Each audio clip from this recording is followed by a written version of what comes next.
Frankly, I guess all of you can just rise and we sing the last hymn and go home. I think Mr. Maine sent his satellite over my house last night and scanned my notes.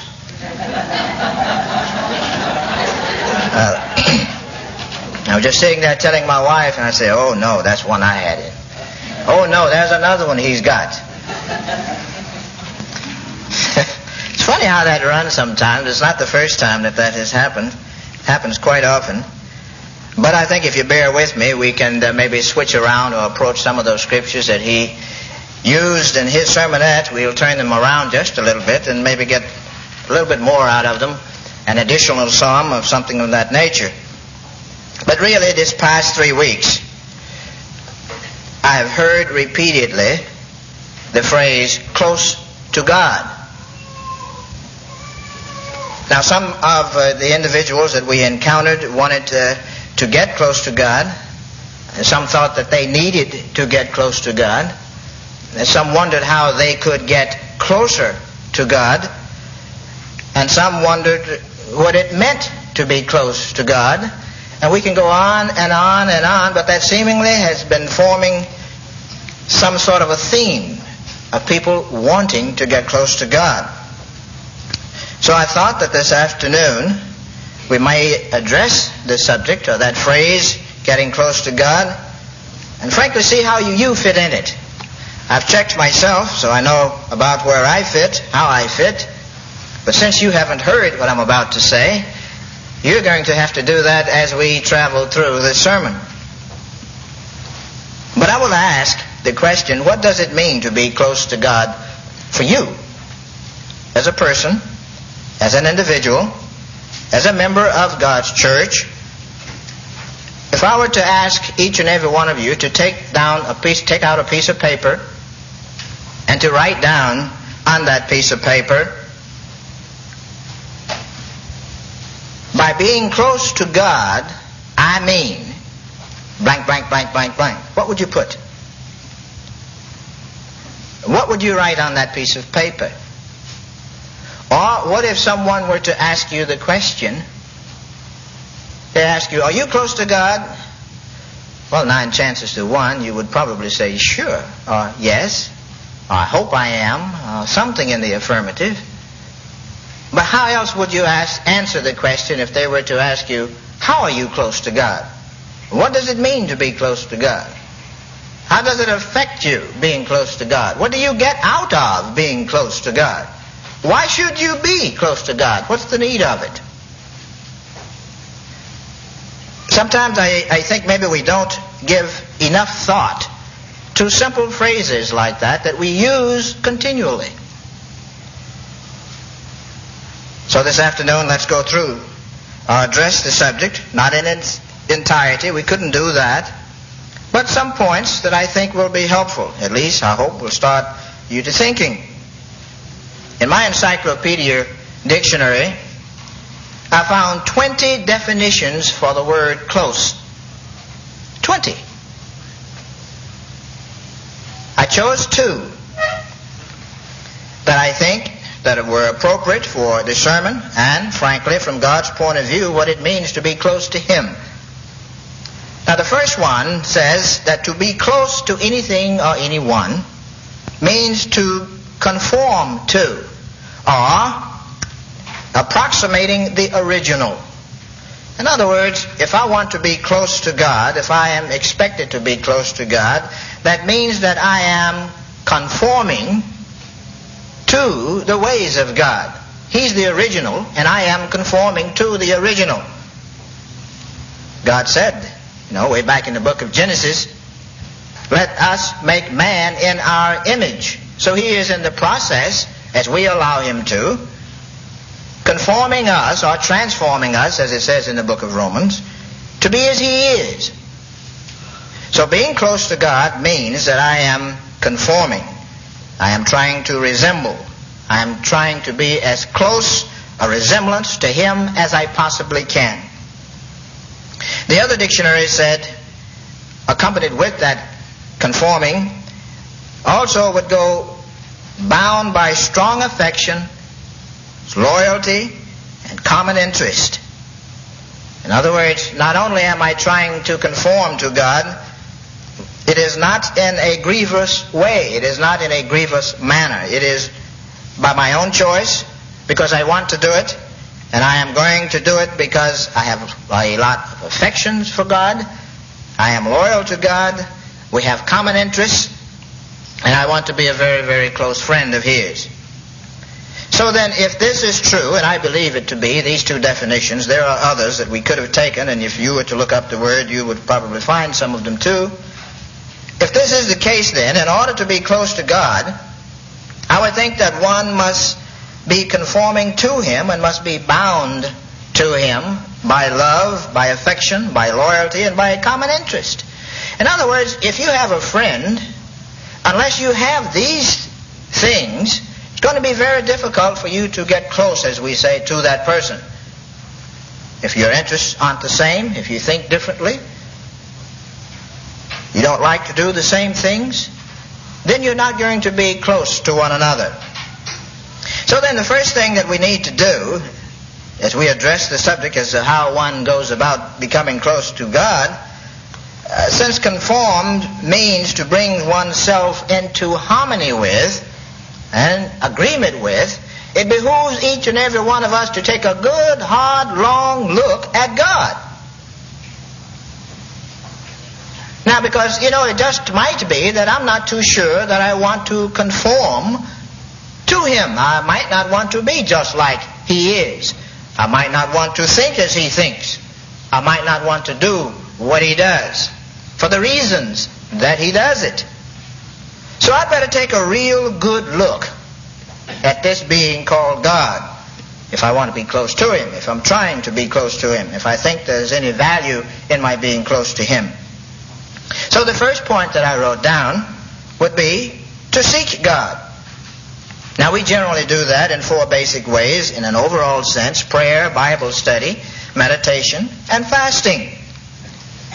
But you have many subpoints that we can utilize as we are putting those 4 overall activities into use. So now let's turn first of all to the chapter of Isaiah where Mr. Maine was reading, Isaiah 55. And let's begin to read in verse 6. Isaiah 55 and in verse 6. You see, intellectually, probably everyone here believes that God exists. But how many really know and are sure that He does? Hopefully everybody. But it is pretty tough to get close to something that is not definite in your mind. I mean, if God is something that you sort of believe is, you've heard that He was, you've seen some evidence that He probably does exist, but you yourself have not experienced any contact with that being, then it's going to be sort of difficult for you to really get close to Him. I was talking to a young man just yesterday, and frankly, he had been in God's church for quite a few years.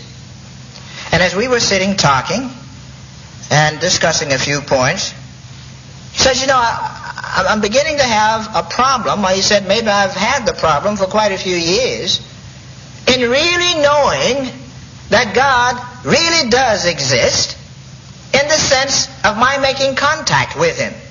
He says, now I've gone over the 7 proofs that God exists. I recognize that. I believe that. But he said, God seemingly is some place off, and I'm having a hard time praying. Now I wonder why that was. And we were discussing it a bit. And he said, I was walking the other day, and some thoughts came to my mind, and I wrote them down. And I'd like for you to read them. So I said, sure. So I took them and I read them.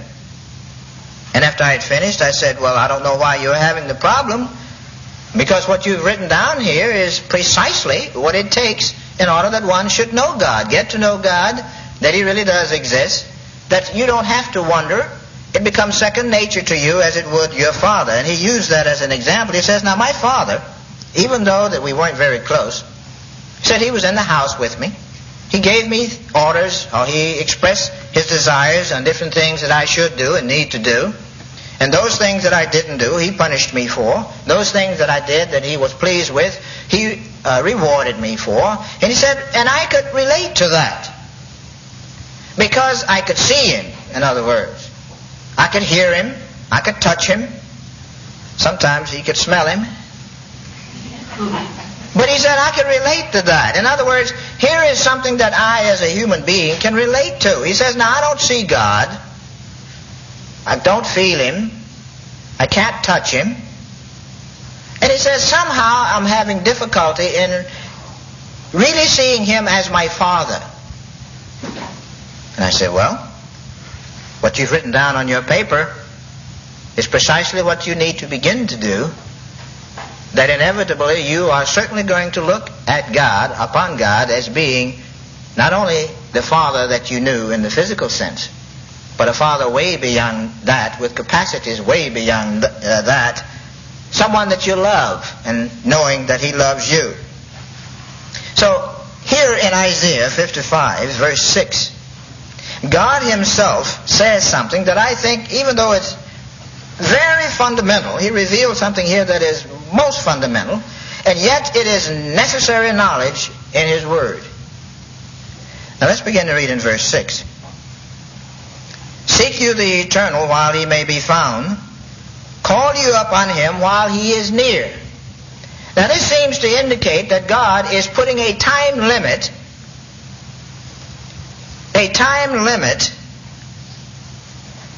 on the fact that there will come a time when we may not be able to make contact with him. In other words, God says, seek me, strive to make contact with me, because there may come a time, or it seems to be that there will come a time, when you won't be able to. There will be a time when you will try to find me and you won't be able to. So if you want to know anything about me, while I am near, while I can be found, you seek me. So if we want to get close to God, then we need to begin to seek him, to find out where he is, to find out something about him. But now he says in verse 7, let the wicked forsake his way, and the unrighteous man his thoughts, and let him return unto the eternal, and he will have mercy upon him, and to our God, and he will, for he will abundantly pardon. Now he is saying, let the wicked man forsake his way, and the unrighteous man his thoughts, and let him return to God. Does that fit me? Wicked? Am I a wicked individual? Have I ever been a wicked individual? Sometimes it's difficult to really admit the fact that, I'm either wicked, or I have done a wicked deed, or I may be still doing a few wicked deeds. But at least, anyway, God says that that man is supposed to forsake that, or he should forsake those things that he is doing. Now, why does he say that? In verse 8, for my thoughts are not your thoughts, neither are your ways my ways, says the Eternal. Now that's quite revealing. Quite revealing. God is telling you, and he's telling me, that he doesn't think the same way that you think and the way that I think. And that's quite important, because if I'm supposed to be getting close to him, if I am supposed to be making myself or conforming to his likeness, which is the original, I'm going to have to do something with my thoughts, because he is telling me I have been thinking contrary to him. And I might have thought, as we all have, there are a few things that we may not disagree with, that we might agree with. There may be a few things that I don't understand. But God goes further in verse 9 to say that for as the heavens are higher than the earth, so are. Now that's a long, long ways. So are my ways higher than your ways, and my thoughts your thoughts. Now that means that we are miles and miles and miles apart on our thoughts, on the way we do things, what motivates us to do things. According to God's own words, we are miles apart unless we are striving to get close to him. unless we are striving to conform to Him, the original. So God is telling us in here something that is very fundamental that we need to always remember, because we think first before we act. And if He's telling me, hey Abner, your thoughts are as far from mine as the heavens are from the earth, I don't even know that distance. There's no way for me to tell that distance. There's a big, big gap between us. And if we are going to have and share the same interests, somebody's going to have to change. And I don't think it's going to be me. So it must be you, whether we like it or not. Now, if I decide that, well, hey, wait a minute, that's one of those things where I kind of like the way I'm thinking, then it's just as simple as that, well, I'm not too interested in becoming close to God, because my ways are not going to be His. That is for sure. Now, what does God mean by wicked? Turn to Psalms, the 10th chapter, and let's just get just a little idea as to some things that God might term as being wicked.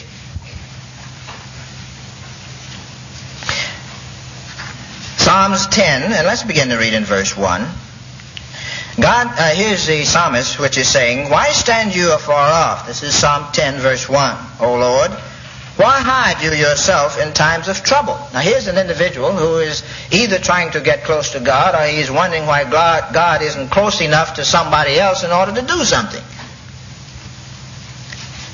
Verse 2, he says, the wicked in his pride does persecute the poor. Let them be taken in the devices that they have imagined. Now, David here is saying that, hey God, he has recognized the fact that there are two reasons for being close to anything, anyone, and here in the nature of God.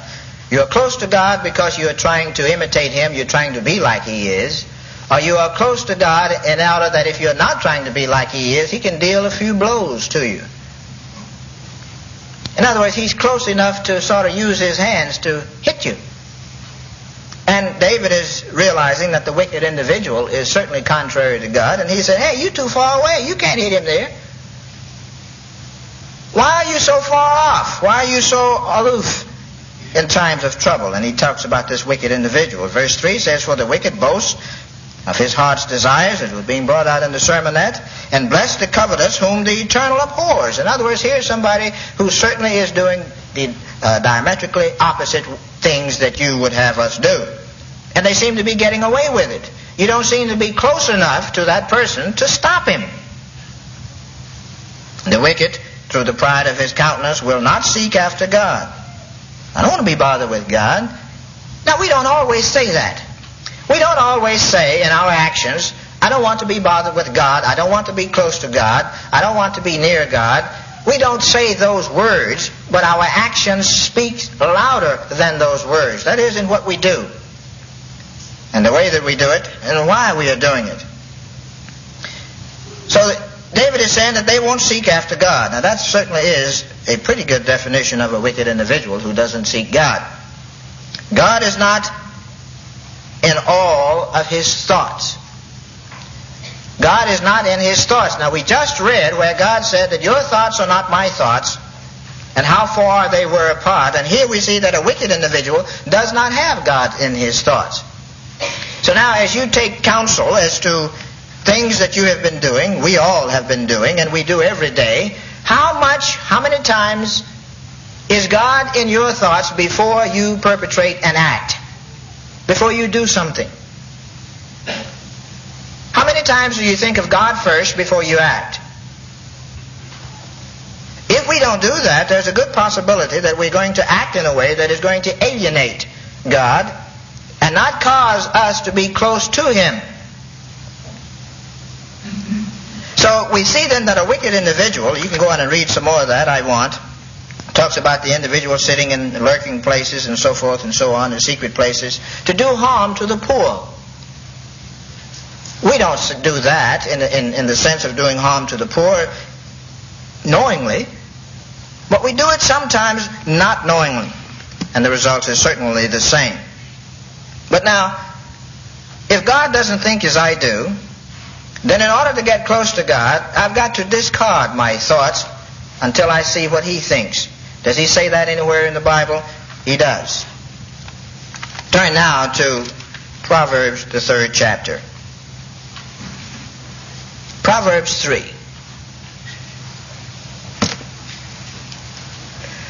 And here in verse 1 in Proverbs 3,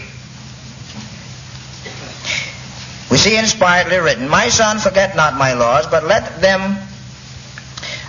your heart keep my commandments.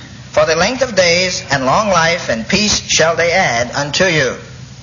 This is when you think the way that God thinks. You do the things that God does for the reasons that He does them.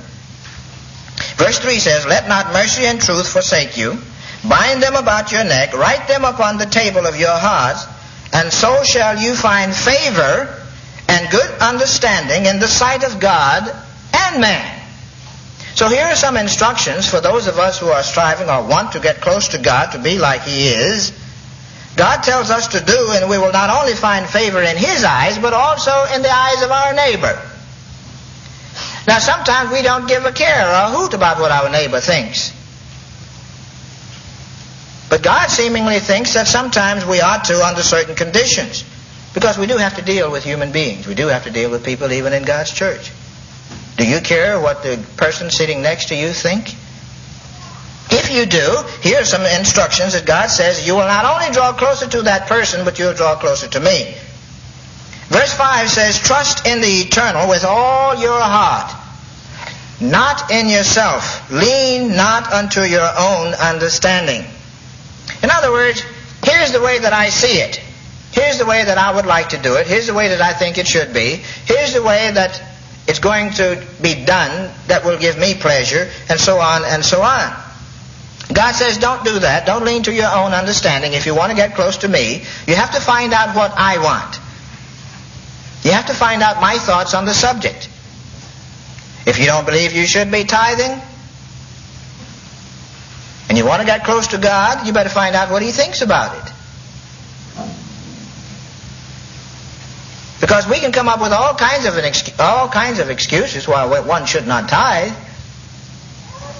But unless we know whether God permits non-tithing under any circumstances, we'd better be careful. Because God says, of course over in Malachi, that we would be robbing Him if we did that.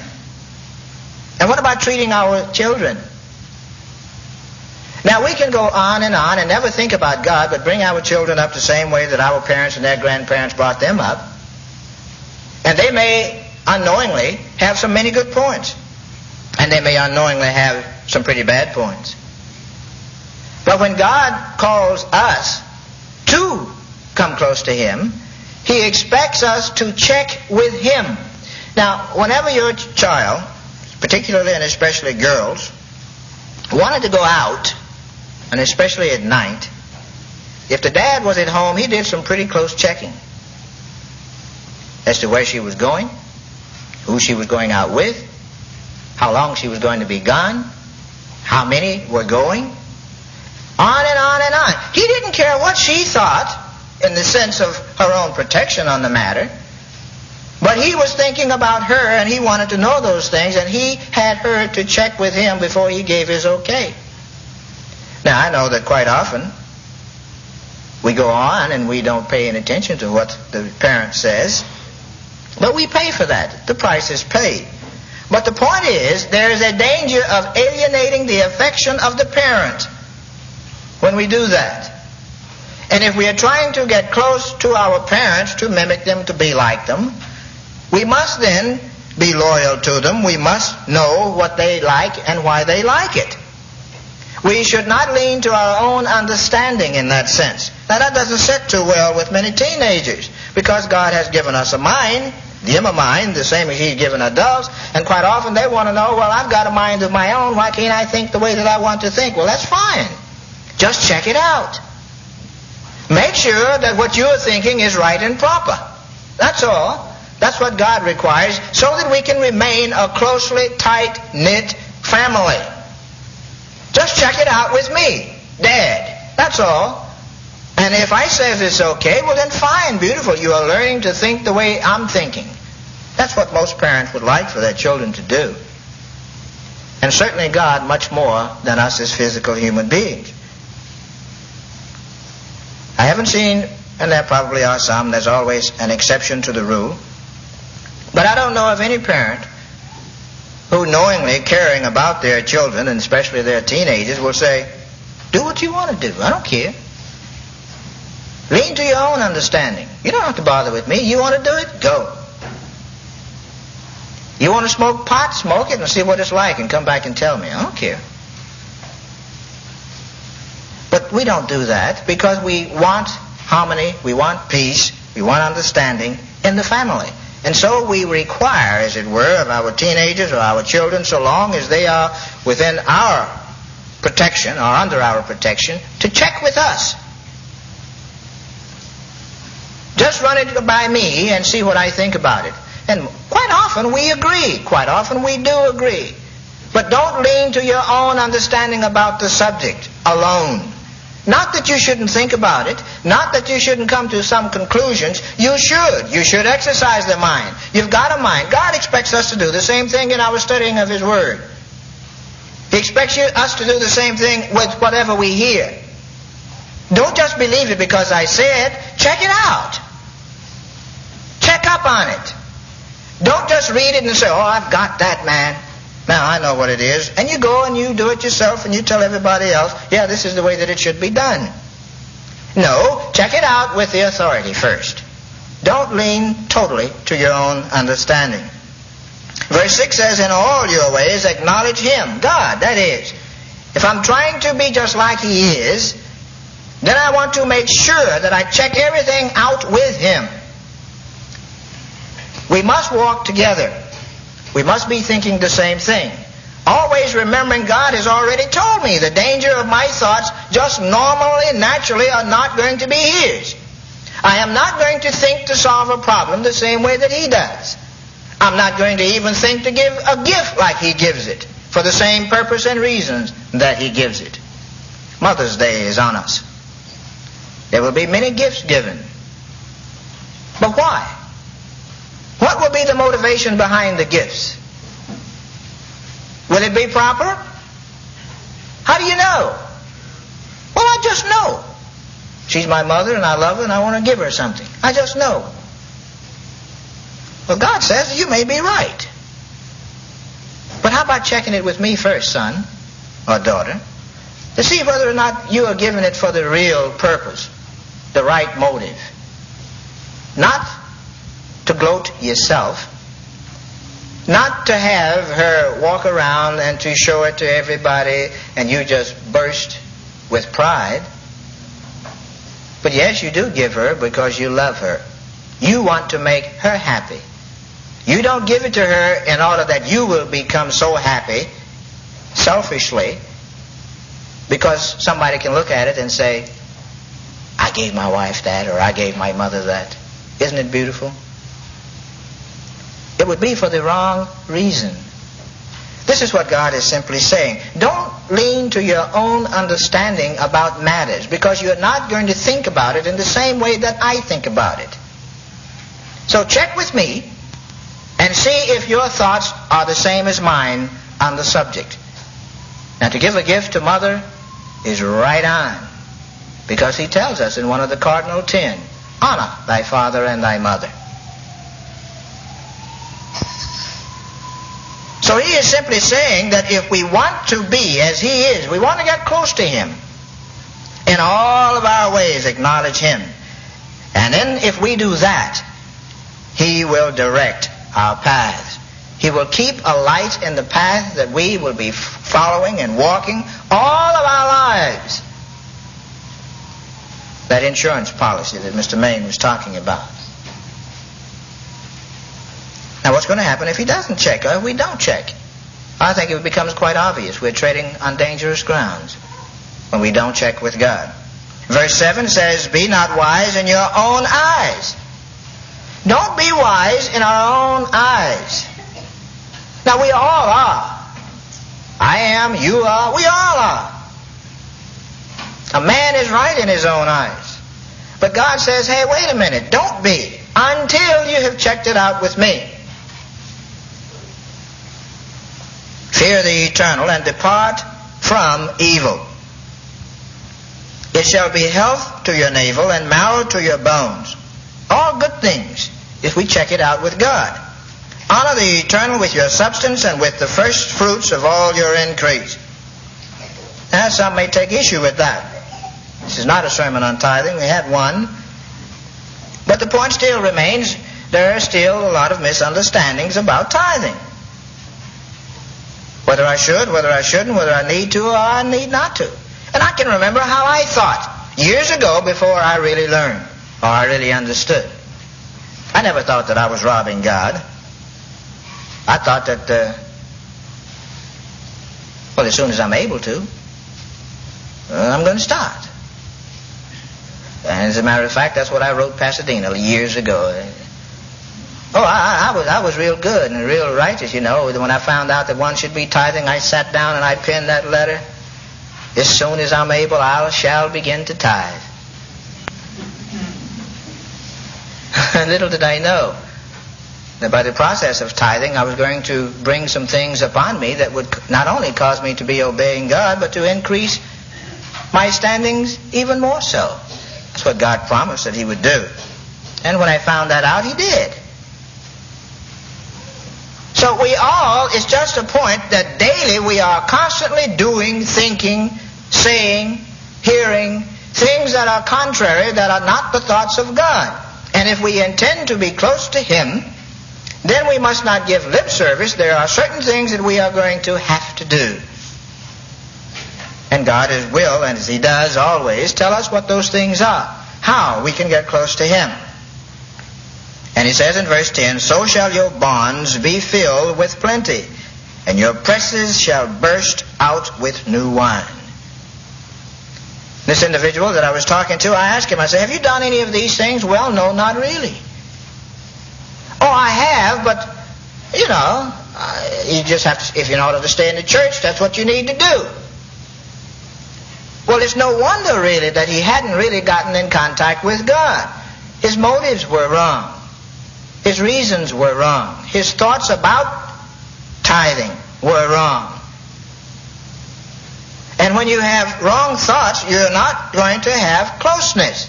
If you're in disagreement with your parents, there won't be too much closeness there. There just won't. There must be unity. You must be walking together. There must be those things that would put up for a common interest.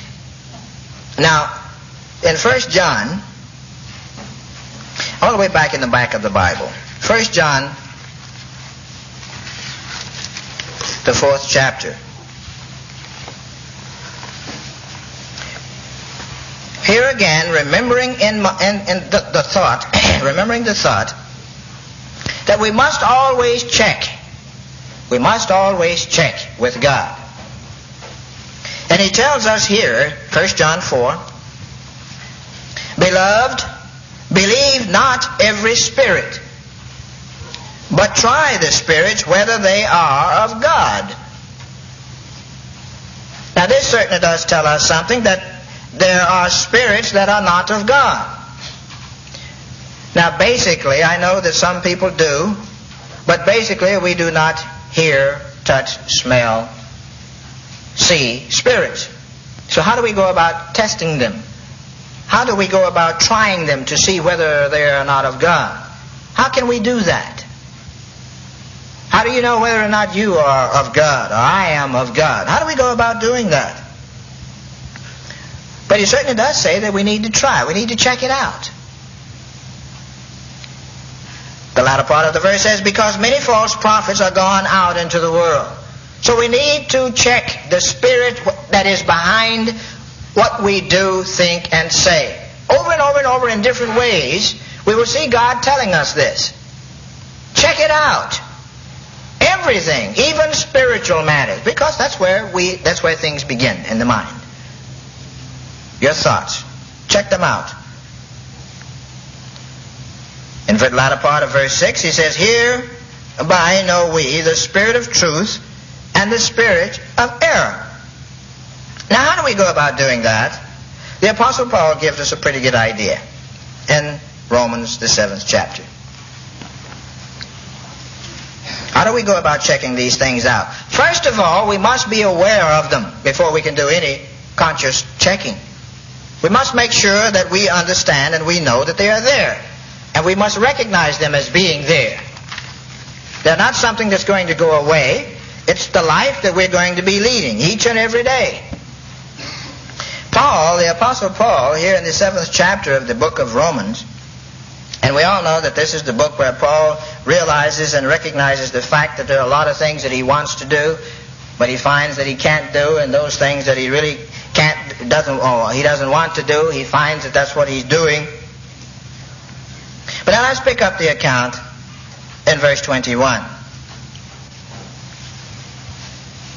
And you can read up to that. The Apostle Paul is finding out something that we all find out one way or the other.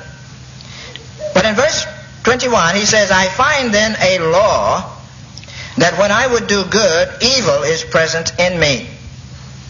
Now all of us experience that. Each and every one of us, I believe. Especially when we have been converted, those of us who now have God's Holy Spirit dwelling within us. For I delight in the law of God after the inward man, but I see another law in my members, warring against the law of my mind. There is a war going on in our minds, a constant war of right and wrong, of truth and error.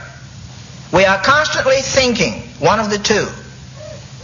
So we must always have something that we can go to, a standard that we can go to in order to determine which is which. And then even after we determine which is which, we still have a fight up on our hands to perform. So Paul is saying, really, now that he is converted, there is a war going on in his mind. Frankly, before conversion, many of us didn't have any problems doing many of the things that we did. We did them without recourse. We did them without thinking about it. I used to eat a half a ham, and it never fazed me, one way or the other. I loved it before conversion. There were a lot of little things that I used to do before conversion. I never thought anything about it. The old law of do unto them before they get an opportunity to do it unto you stood. But you see, once you are converted, once you start checking, once you have the realization that, hey, I need to be getting close to God, and God tells me that I haven't been thinking like He thinks, that presents a problem. Now I've got to check with Dad.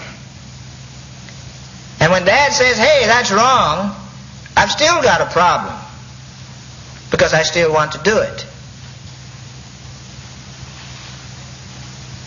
But somehow, as we shall see the Apostle Paul did, we come to another realization that we can do it. See, He just doesn't tell us things like that and then leave us dangling and hanging that there's no answer to. But Paul says that there's war. There's warring against the law of his mind, his converted mind.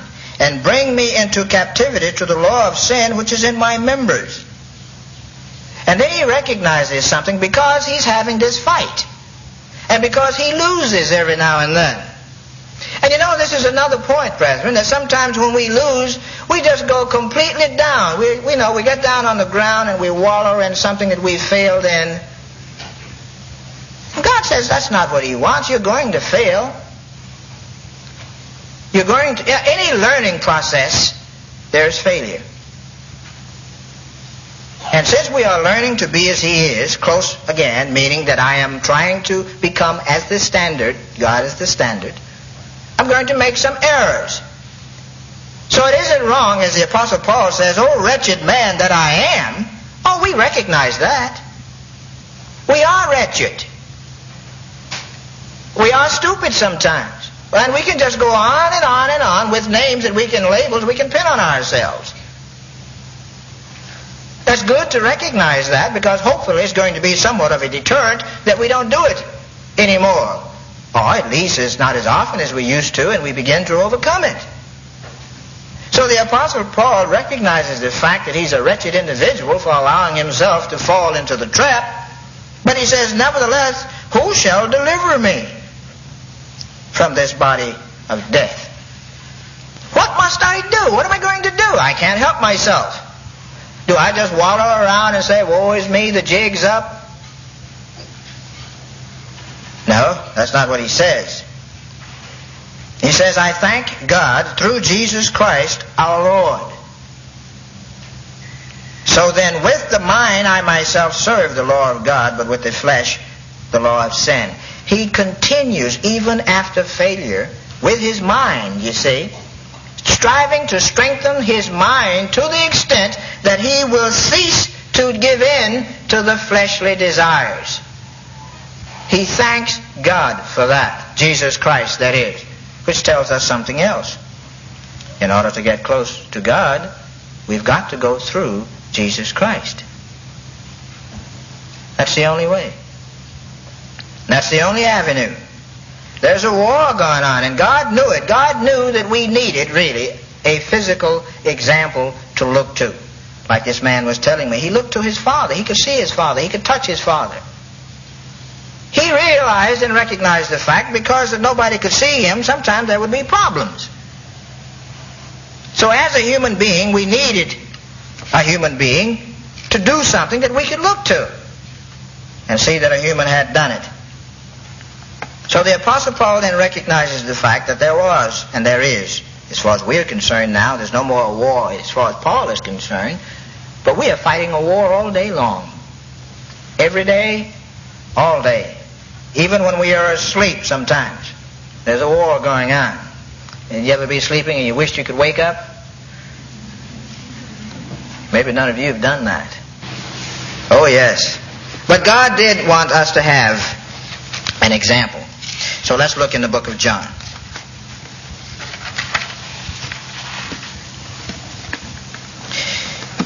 John 14.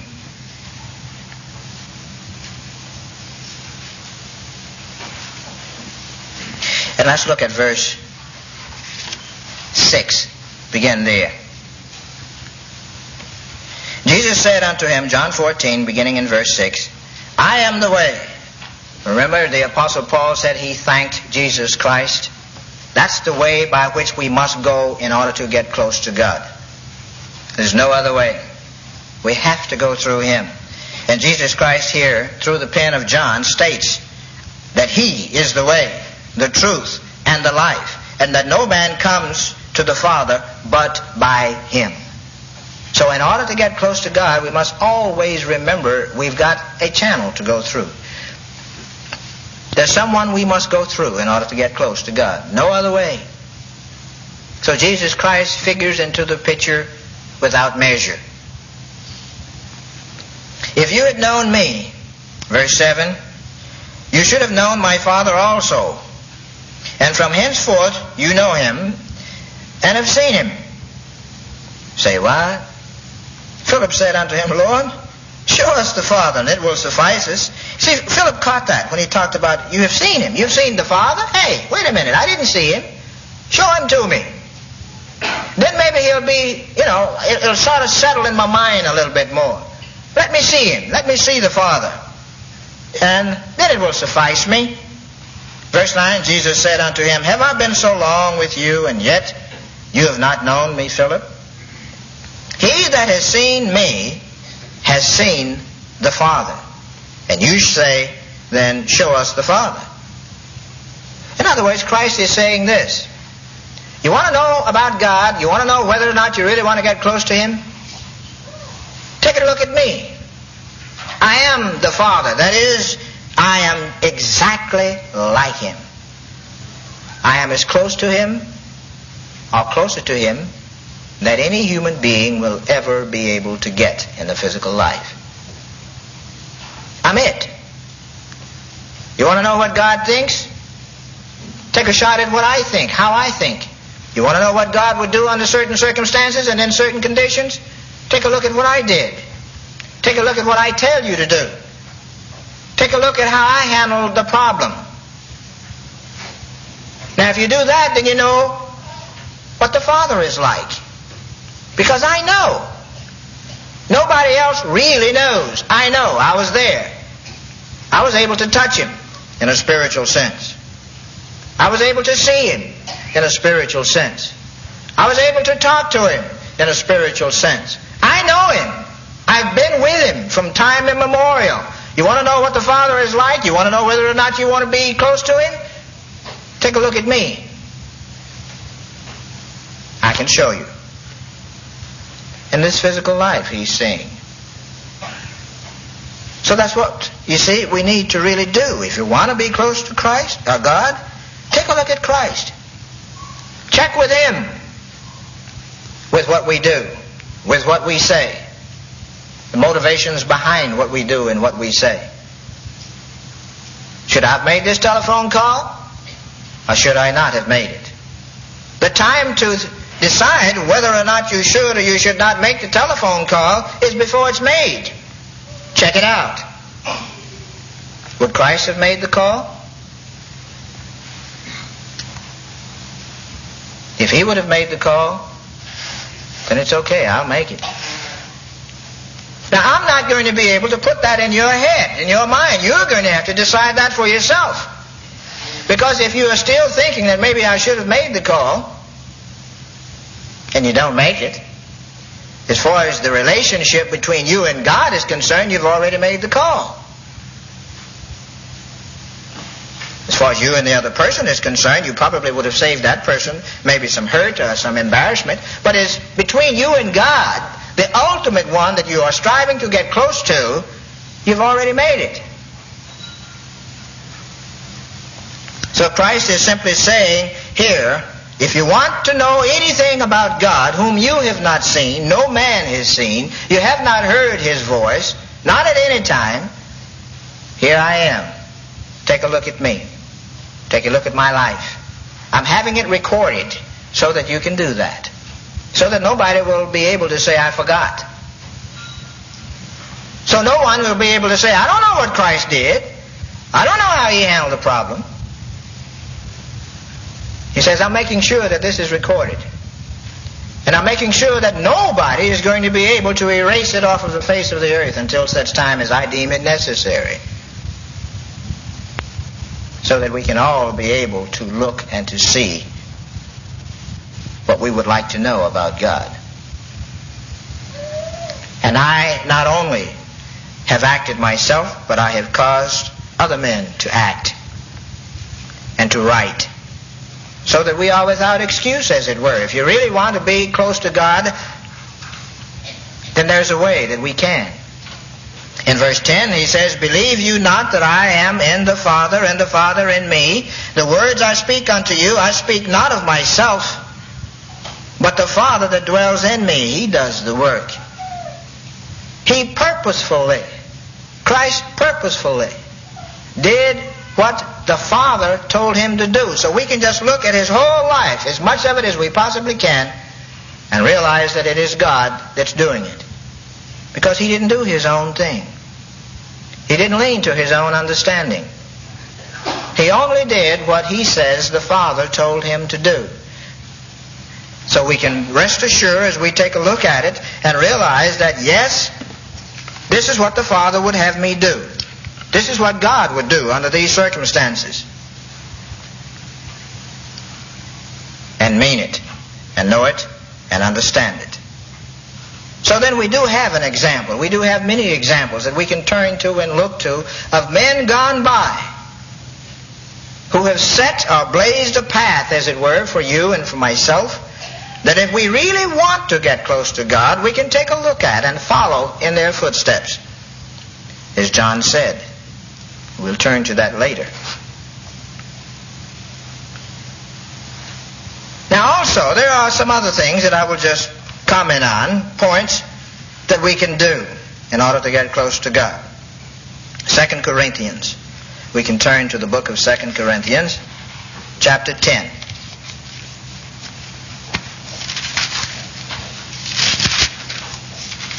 There is something that we do almost unconsciously every day, maybe all day or many times of the day, and sometimes it seemingly helps us, and sometimes it's a hindrance to us. But we need to really stop comparing ourselves with and among ourselves. We do that quite often. We can see somebody else with something, and we desire it, which is not necessarily often by itself wrong.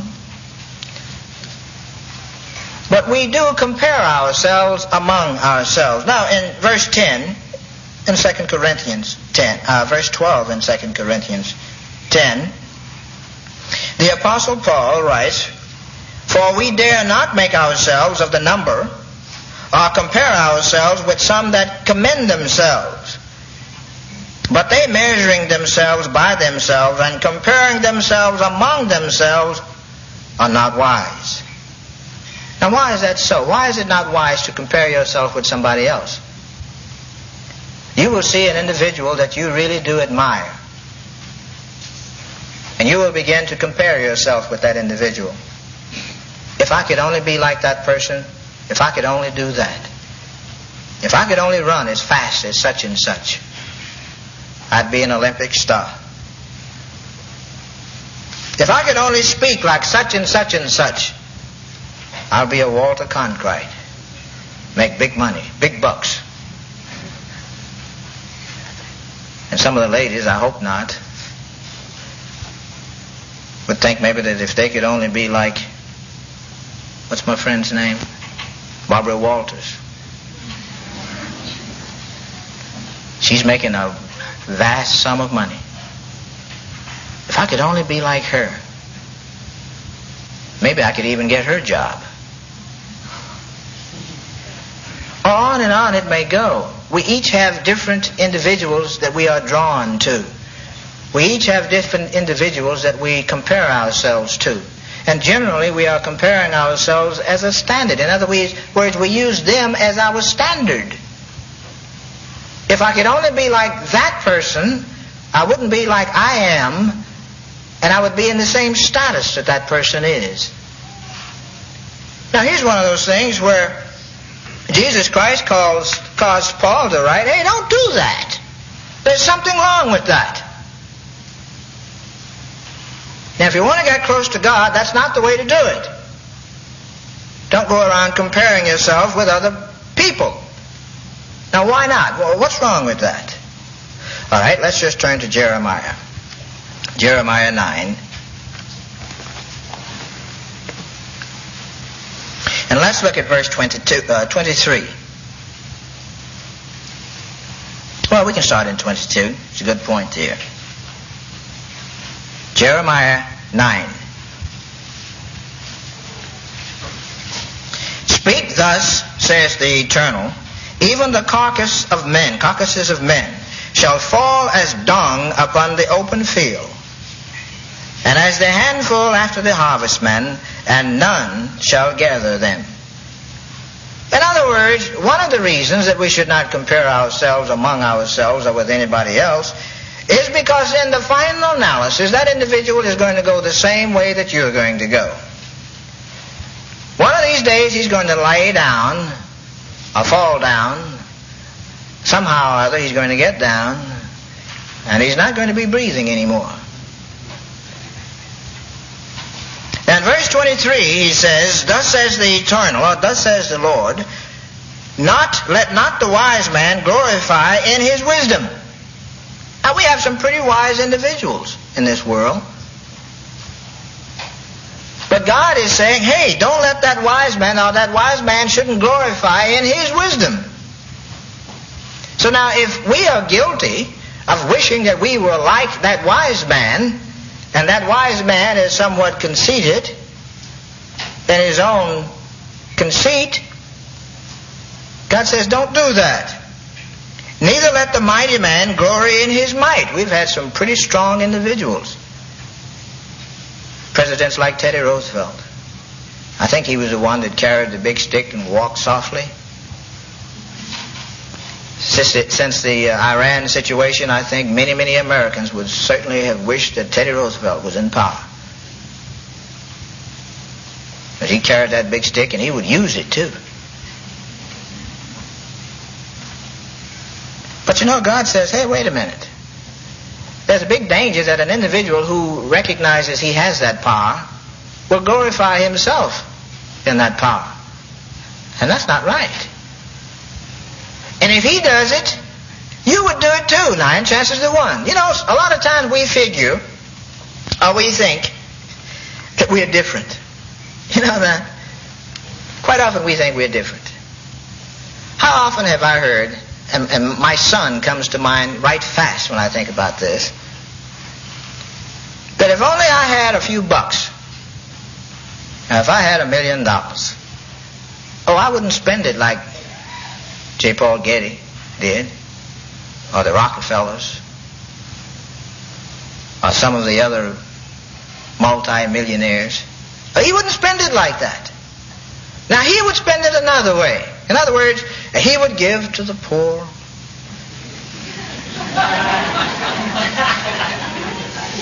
And he would just maybe travel a little bit, you know. And he would do this, but he wouldn't do any of those things that those people who had the money did. Can't we learn that under the same set of circumstances, each and every one of us would probably act the identical way that that person acted under those circumstances? I've heard people go through the ghetto and they say, why did that person stay there? They don't have to. I had a man to tell me that once, really. Frankly, he was a minister and he just had never had the opportunity to experience a ghetto. He had just been sheltered from it all of his life. And you see, in his circle, in his environment, whenever people didn't want to live where they lived, they just moved. They just went to the bank, drew out a few thou, took off. And so when he drove through this ghetto, and I happened to have been with him, he was somewhat astonished. Well, why do these people continue to live this way? Little did he know that if he had been born there, brought up under the same circumstances that many of those people found themselves in by being born there, reared there, taught there, he'd be there too. But you see, he was different. He wouldn't be there. He wouldn't stand for it. Now I realize that there are some people who have more get up and go than others in the sense that they wouldn't and they didn't. But now if everybody had that and got up and went, where would the ghetto be?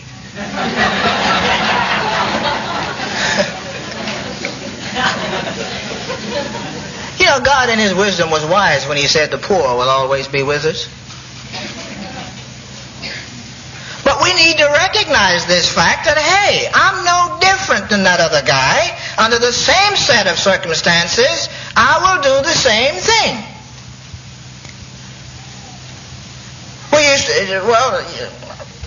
We visited a lady. She was up in age. She was a senior citizen. And again, she had been sheltered all of her life.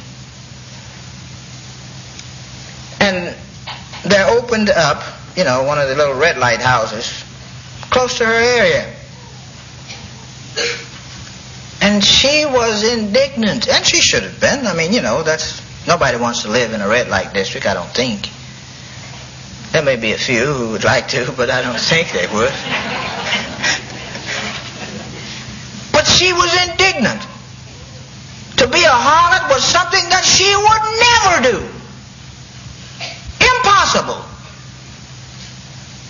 Well, it was impossible under the circumstances under which she was raised or reared. It was impossible maybe under the circumstances under which she was taught.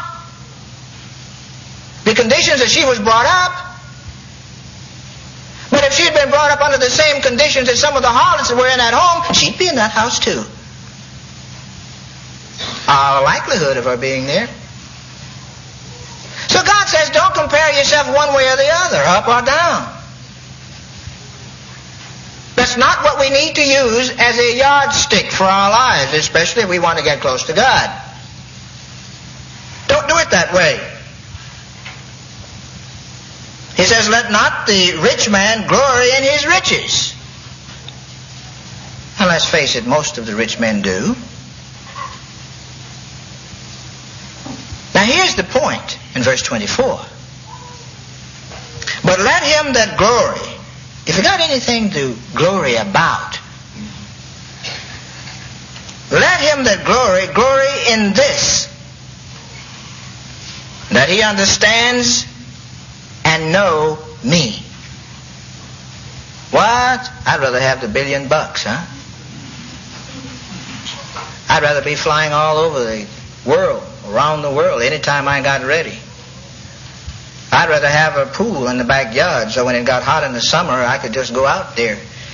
In the winter I'd build a dome over it so that the pool would be heated, and who cares how much it costs to heat it? I got a lot of money. Doesn't mean anything to me. But what's this business about if I've got to glory, just glory in God and the fact that I know and understand Him? What's that going to do for me? I've already got what I really want in this life. So God is saying, hey, wait a minute. Don't compare yourself with those people. If you're thinking in terms of getting close to me, that's not the way to do it, but here it is. Glorifying the fact that I understand and I know God. Do we understand Him? Do we know what He does? Do we know why He does it? Do we know what motivates God? God said, hey, that's what we need to be glorifying in. That I am the eternal which exercise loving kindness, judgment, righteousness in the earth. For in these things I delight, says the eternal. So God says that's not the way. Don't be comparing yourselves among yourselves. Don't compare yourself with anybody else. Well, now if that's the case, who am I going to compare myself to? Well, let's look at another psalm. Turn to Psalm 37. Psalm 37.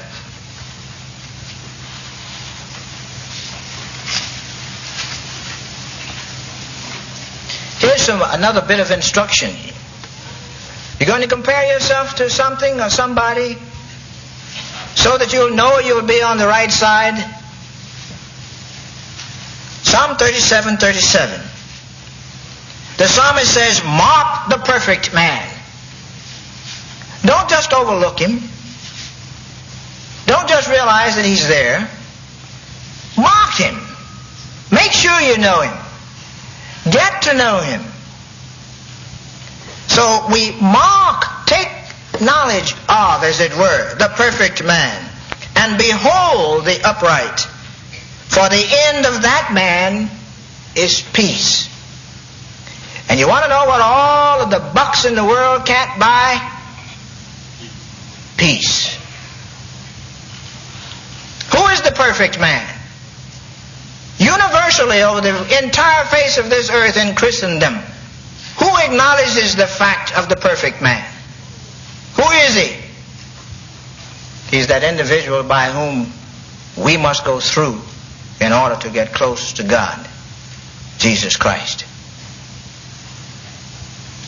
That's the individual that God says when it comes to the point of comparing. Compare yourself with Him in every aspect of the way that He lived and thought and dealt with people. You know, Christ dealt with all kinds of people.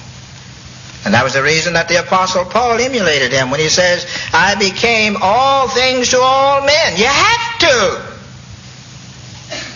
If you want to get close to anybody, you're going to have to. If you want to help a drunk, you're going to have to know how a drunk thinks. If you never take the time to learn what caused the drunk to think the way that he thinks, you'll never help him. So you've got to get into his shoes. That doesn't mean that you have to drink like he drank, but then because you wouldn't be able to help him anyway if you got the same way that he was. But it means that you took the time to walk in his moccasins for a few minutes or a few miles. And and you learn what hurt him. You learn how he thinks. Then you'll be able to help him. But unless you're able to do that, you won't. You just won't. And you can enlarge that in any facet of life that you might. One of the first things that we had to do when we went to Africa was to learn how the Ghanaian thinks. Do you realize that? I couldn't have done a thing if I'd gone over there trying to teach and help the Ghanaians the American way. But that's something that we sometimes don't even give a second thought. We just think, well, he ought to be this way, or she ought to be this way, or she ought not to do this, or he ought not to do that. Walk in that individual's moccasins, and then judge, if need be. Learn what makes the person tick. Now that goes for all of us here. Is there contention among any? Do you have anything against anybody sitting here? Maybe not sitting here, but someplace else. What are we going to do about that? Carry it along with us? I'll guarantee you, you won't find peace with that. That's not the way Christ operated. Christ dealt with all kinds of people. He has called us to deal with all kinds of people. Brethren, if we are going to be kings and priests and rulers over cities and all of that sort of thing, do you think everybody's going to be thinking the way you think? Doing what you do for the same reasons that you do it? We're going to have to teach. And I'll guarantee you, if I talk to most real teachers who take their jobs at heart, I'm not talking about somebody who goes into the classroom simply because it's a job. But that instructor will try to get inside of every student there, especially if there's a student that has some sort of problems, and try to help him. Tries to dig in there and to find out, well, Johnny, why do you think the way that you think? He may not ask the kid that personally, but that teacher is going to try to find that out because he or she wants to help that child. Do you want to help your neighbor the same way?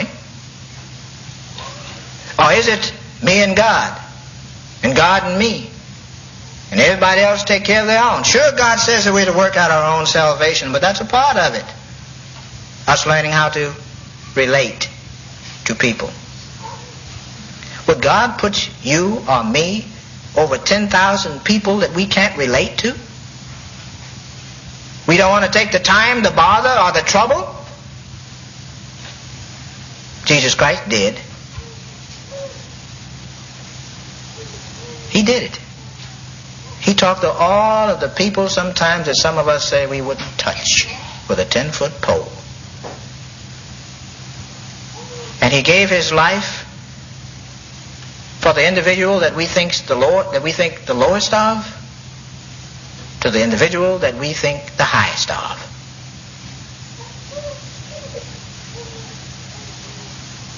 And if we're going to get close to God, we need to begin to think like God thinks. And like Christ is teaching us to think. That's going to be the only way. Some of those that we talked to during the week were just openly saying, I want to get close to God. And what they were doing, it's just like saying, I want to get out of this hole. And yet you're just digging furiously, throwing dirt out on every side. How in the world are you going to get close to God, or even let it come out of your mouth that you want to be close to God, what you're doing right now? And you know it's wrong. I mean, if you've never opened this Bible before, you've heard it said what you're doing is wrong. Why not check it out? Yet they say, oh, I want to get close to God. I just want to do what God wants me to do. Quite often, brethren, they're just words. Empty words. Or a thought. Something that we'd like to do, that's true. But seemingly I've heard something else quite often here of late. paying the price. That's what we don't want to do. We don't want to pay the price. We want what it costs. That is, we want the item, but we don't want to pay the price of it. God says if we're going to get close to Him, we're going to have to change, even from the way that we are presently. There's something that we're going to have to continue to do. You know, Christ says, he that endures until the end. The end. That means when He gets here. We cannot live on the past.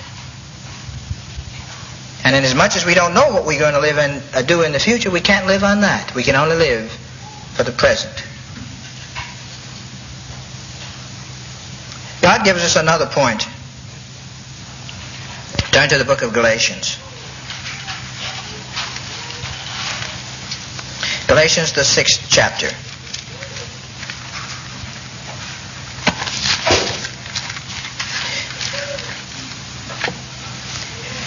And let's begin to read here in verse 7.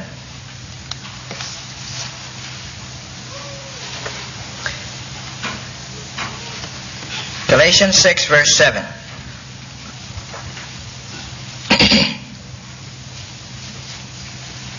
Actually, we maybe ought to start with verse 6, which says, let him that is taught in the word communicate unto him that teaches in all good things. That's what we find in the Bible when we read it right, when we study it properly. Good things. Even though there are many horrible and wretched things in the Bible written in here. But if we read it for the purpose that God has put it here and the way that we need to be using it, only good will come from the study. Verse 7 says, be not deceived. Hey, that's pretty good, isn't it? Be not deceived. And then when we read in Jeremiah what he says about deception, you know, about you and about me, how we desperately are wicked and we deceive ourselves and so forth. Paul tells the Galatians, don't be deceived. God is not mocked. For whatsoever a man sows, that shall he also reap. What are we sowing? What kind of wheat are we sowing? Is it good wheat? Is it wheat that's going to stand the drought? You know, I just heard coming to services today in Kansas, the farmers are having a rough time. The spring wheat is just about lost because of drought and windstorms. Is the wheat that you and I are planting, will it weather a drought? Will it weather a dust storm? I think we need to think about what we are doing. God certainly does liken our lives and the deeds that we perform in our lives like a man sowing a crop. What we sow, we will reap. If we sow good, we will reap good. If we sow bad, we will reap bad. And it has nothing to do with the elements around you. Nothing. God has made the promise. For he that sows to his flesh shall of the flesh reap corruption. If we're always giving in to those things of the fleshly desire and the fleshly nature, God says we're going to reap the benefits. And you know, that's the reason that dieting is so profitable nowadays. It's because of what we have sown and how we have allowed, as it were, the fleshly desires to determine what should be going into our mouths quite often than what should be going in there.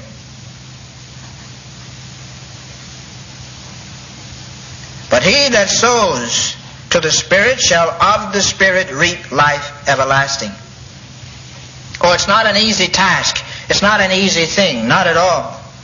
In verse 9, and let us not be weary in well-doing. How many times do we get weary in well-doing? In our everyday lives. How many times, again, I think Mr. Maine, he did send that helicopter over, or that satellite or something, and look at my notes. times have we had something against another individual and we grew weary? And us ourselves doing well, not the other person. Not the other person. You see, it makes no difference what the other person does. That's not going to have too much to do with when we stand before Christ. Because we are going to sit on our own tubs.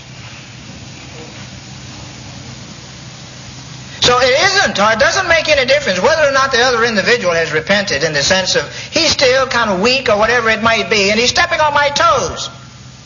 And I can't take it anymore. So I, let him have it. That happens to us. We're all human beings.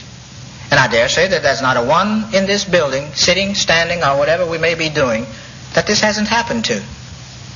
Where we blew our stack, where we blew off. But what do you do from there? What do you go from that point? Do you just let the sore fester?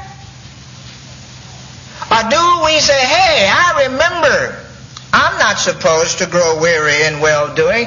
I'm going to go and I'm going to apologize if need be. Or if you don't apologize, you just continue, or you resume, as it were, doing good to that individual when the opportunity arises. Now, what's the purpose and what's the point in us doing that? Well, the latter part of the verse tells us very plainly. For in due season, that is, if we do not grow weary in doing the things that are good, that are pleasing to God, in due season we shall reap if we faint not. And what are you going to reap? It just told you up above.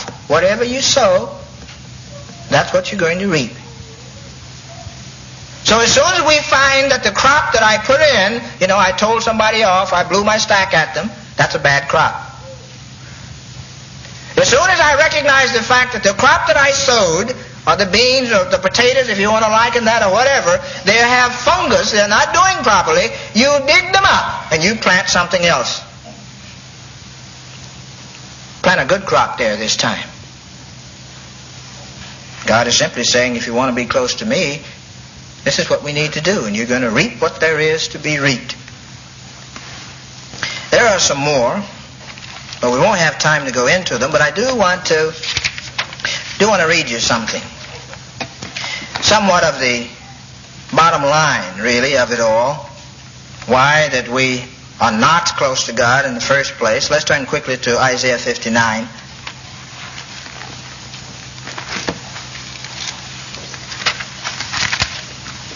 Isaiah 59, and let's look what it says in verse 1.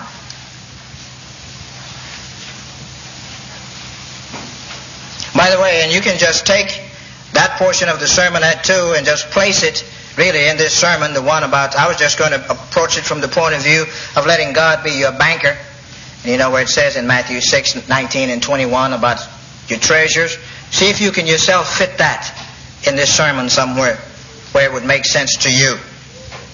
But here we read in Isaiah 59, Behold, the Eternal's hand is not shortened, that it cannot save, neither his ear heavy, that it cannot hear.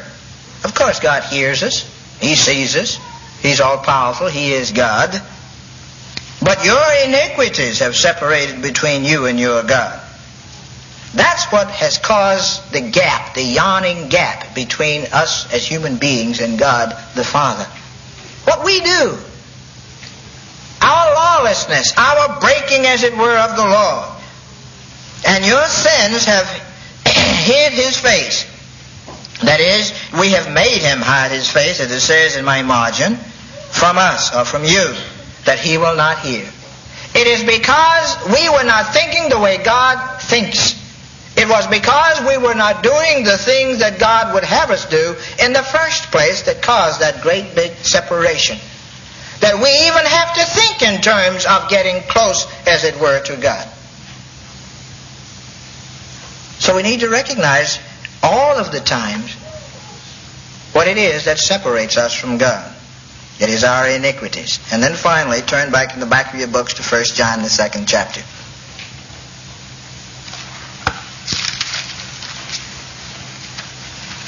1 John 2.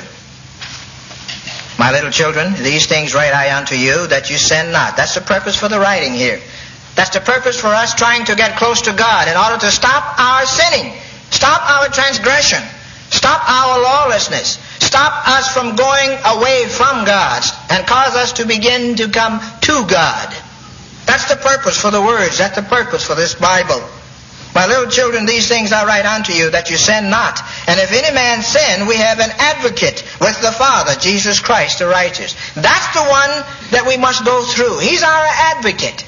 We must always go through Him, realizing the fact that we are human beings. We will stumble, we will fall, we will sin. All we need to do is to go through the advocate. Go and talk over with Him. And He is the propitiation for our sins, and not for ours only. He's talking to Christians here basically, but also for the sins of the whole world. Oh yes, when they come to know the knowledge and the truth as we are learning it and know it, it will apply to them too. Hereby we know that we know Him if we keep His commandments. And by keeping the commandments, what do? You automatically stop breaking them. And if we automatically stop breaking them, once we have been justified by the blood of Christ, then we maintain a certain amount of closeness with God. That's what obeying the commandments would do for us. Obeying the commandments does not make us righteous. It is a maintenance procedure. The blood of Christ is what justifies us or brings us close to God. Obeying His commandments keeps us there. He that says, I know Him, and keeps not His commandments is a liar, and the truth is not in him. There's no need for us to go around thinking and with the idea that, I know the Lord, if we are not striving to obey Him. But whosoever keeps His word, in him verily is the love of God perfected. What was it we were trying to do when we got close to God? To become like Him. To become as He is. And the way that we do that, as we read this again, whosoever keeps His word. Whosoever. It makes no difference who.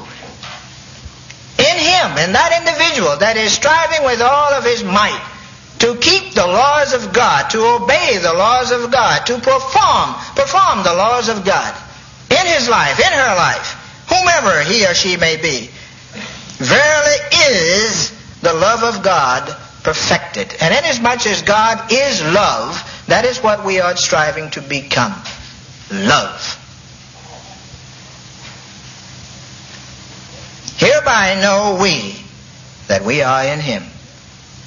That's the way we tell whether or not we are close to God, or we are getting there, or we are on our way, or we are as far away from Him as the heavens are from the earth. So the next time you hear the phrase, or you may use it yourself, I need to get close to God. I want to get close to God.